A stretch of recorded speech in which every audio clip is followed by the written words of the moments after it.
J'entreprends ici, en Angleterre, cette tâche nationale. L'appel du 18 juin pour un élève de 3e, ce pourrait être un simple élément du programme, un chapitre à étudier. Mais aujourd'hui, il s'agit aussi de comprendre les difficultés pour communiquer à l'époque. Parce qu'une démonstration vaut mieux qu'un long discours, Maurice Ancel, radioamateur, est venu avec ses valises de résistance et il communique en morse et en direct avec un correspondant en Bretagne. C'est une valise qui était transportée à vélo, cachée, et puis il transmettait depuis un grenier, il fallait se planquer, il fallait se camoufler. Hein.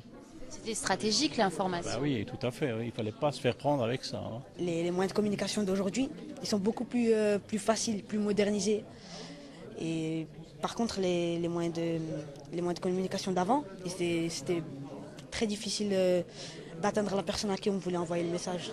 À l'heure des portables et d'Internet, le contraste est flagrant avec les vieilles valises et les anciennes radios.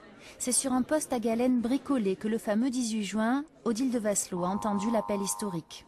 Et je vous étonnerai peut-être, ça ne m'a pas tellement frappé comme un événement historique. Ce qui m'a surtout surprise, c'était que je connaissais quelqu'un qui parlait à la TSF.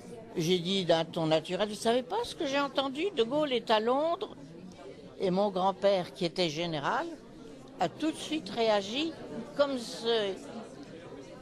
s'il n'attendait que ça. Vous entendez, la guerre n'est pas finie. Et voilà.